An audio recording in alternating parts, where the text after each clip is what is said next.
నమస్కారం. శ్రీ చదివే అమ్మ నవలను విని ఆనందించండి. మీకొక మాట చెబుదామనుకుంటున్నాను. అతడు అంగీకరించడని నా నమ్మకం. ఆ విషయమై మీరు అతనితో మాట్లాడి అతన్ని ఒప్పించాలని నేను ప్రాధేయపడుతున్నాను.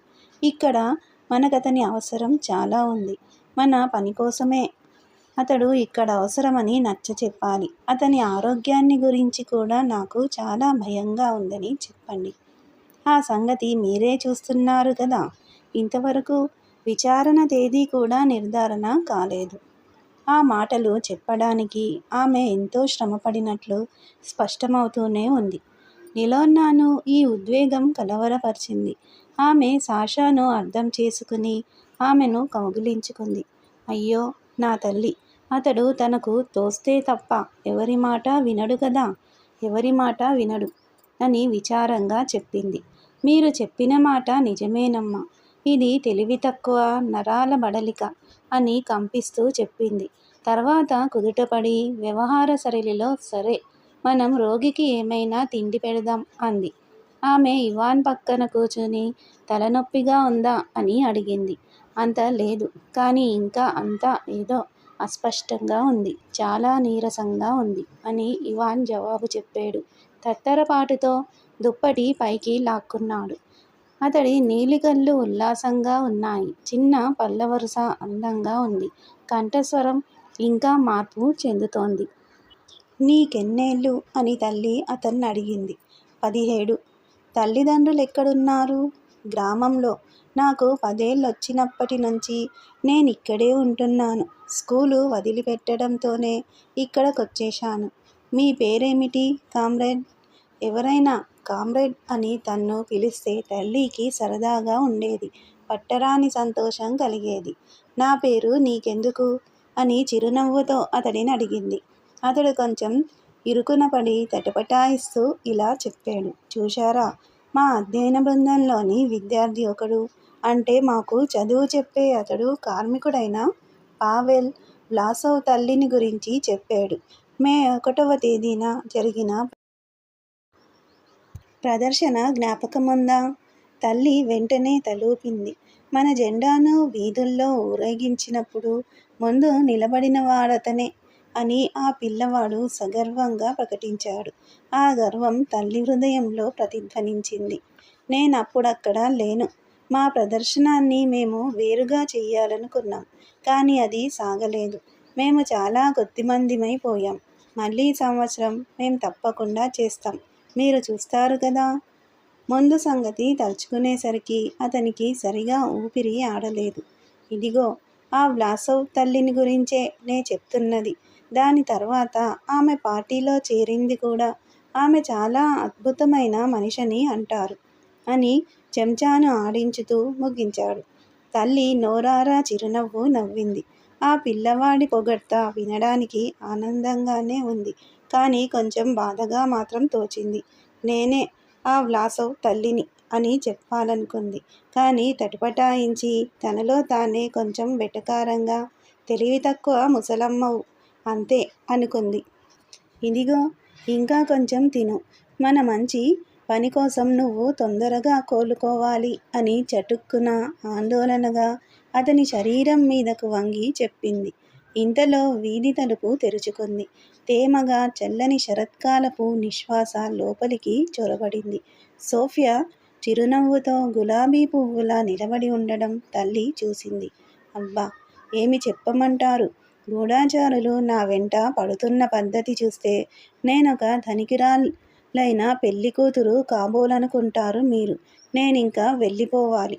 ఇవాన్, ఎలా ఉన్నావు? బాగా ఉన్నావా? నిలోన్నా, పావెల్ కబుర్లేమిటి? సాషా ఇక్కడుందా?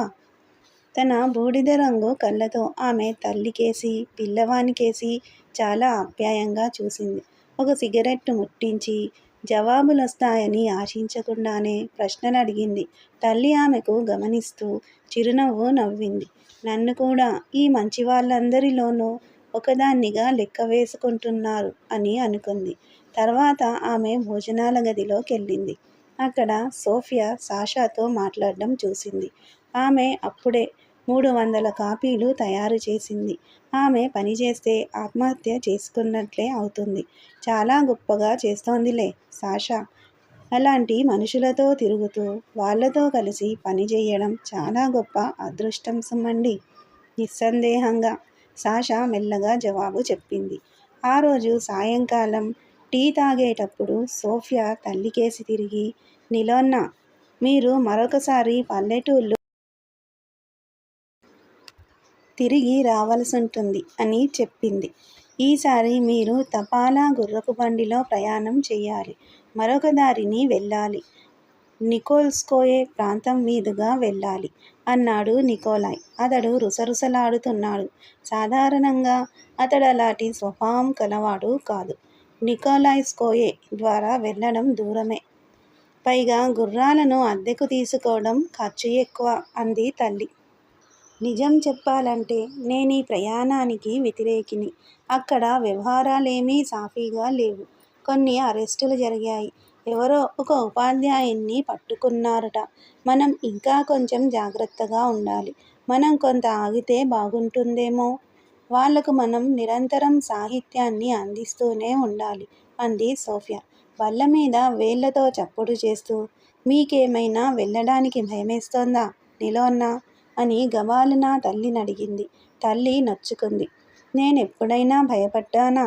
మొదటిసారి వెళ్ళినప్పుడే నేను భయపడలేదు కదా. ఇప్పుడు మీరెందుకు అని వాక్యాన్ని ముగించకుండానే తలంచుకుంది. నేను భయపడుతున్నానా అని మీరు నన్నడగడమెందుకు? మీరు ఒకళ్ళనొకళ్ళు ఆ విధంగా ప్రశ్నించుకోరు కదా అని ఆమె గద్గద స్వరంతో అడిగింది.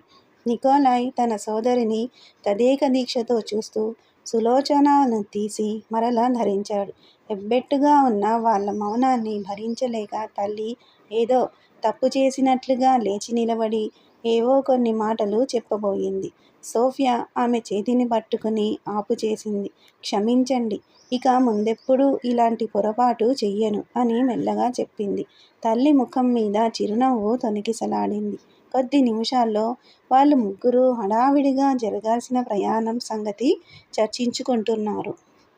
అరుణోదయం వేళ తల్లి శరత్కాల వర్షాల వల్ల గతుకులు పడిన రోడ్డుమీద తపాలా బగ్గీలో ఊగిసలాడుతూ ప్రయాణం సాగిస్తోంది.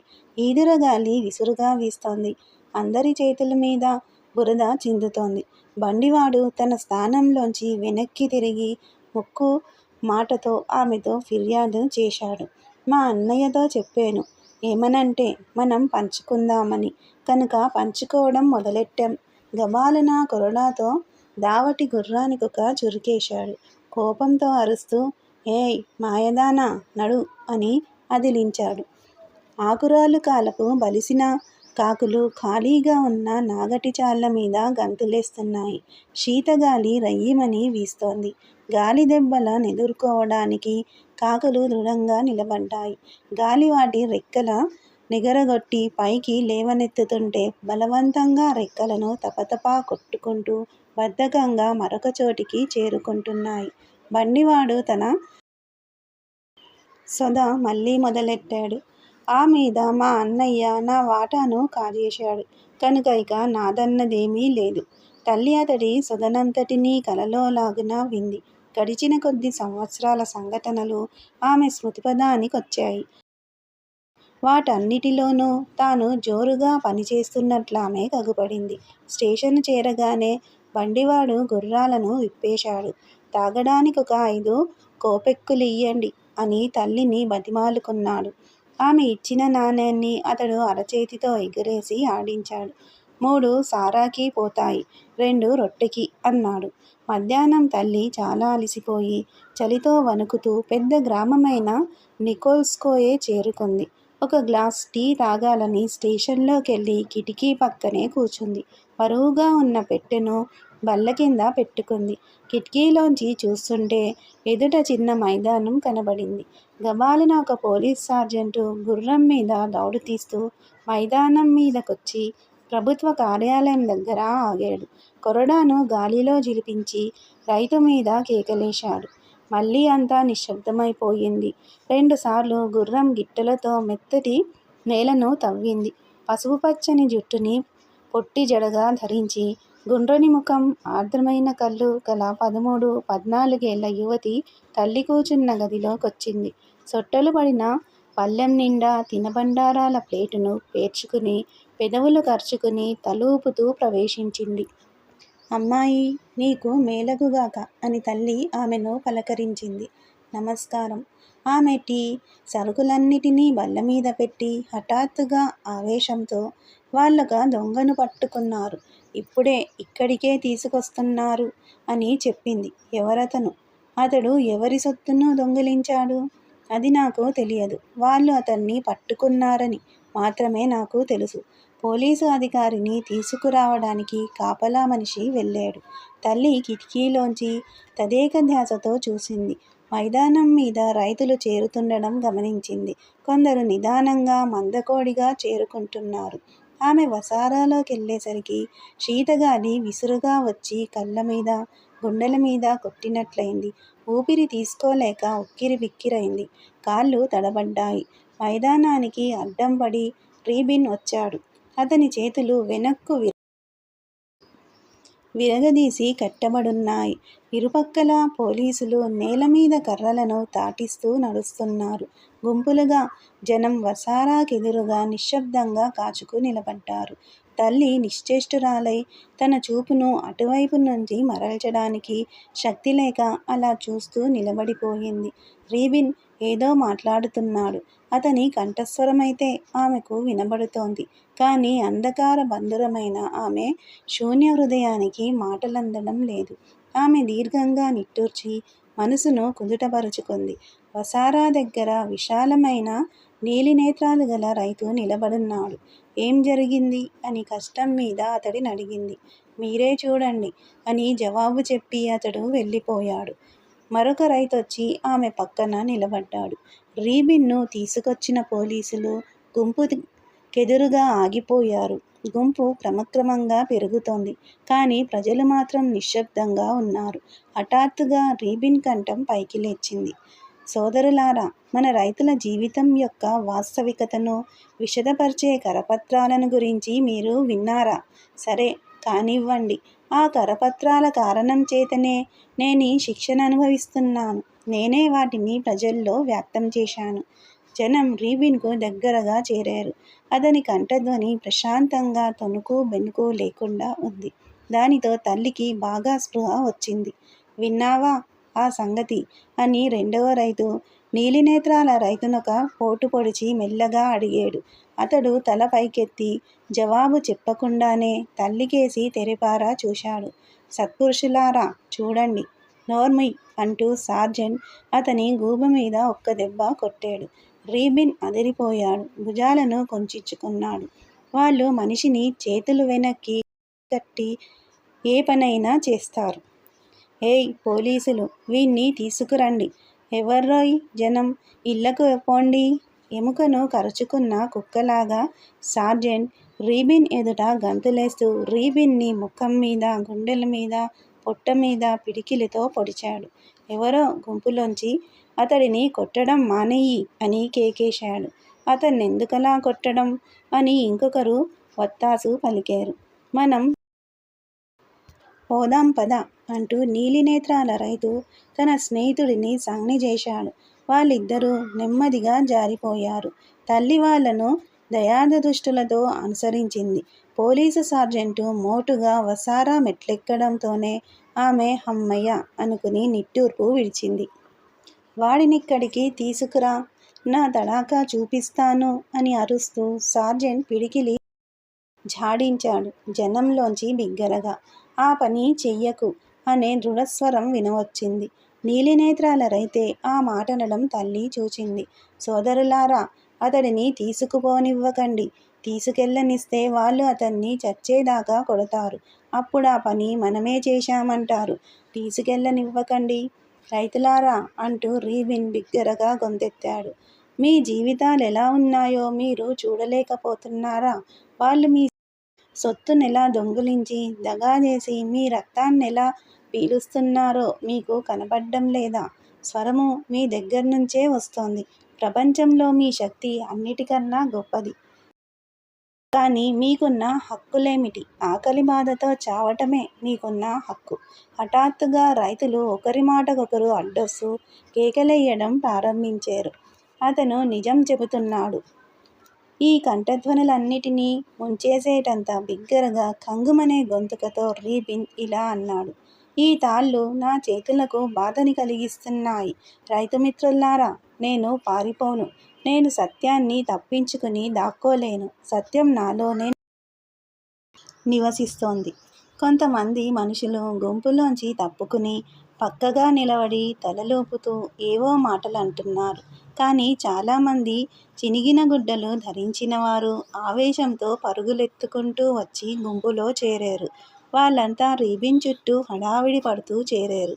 వాళ్ళ మధ్య అతడు అడవిలో దేవాలయంలాగున నిలబడి చేతులు పైకెత్తి ఆడిస్తూ బిగ్గరగా మాట్లాడాడు.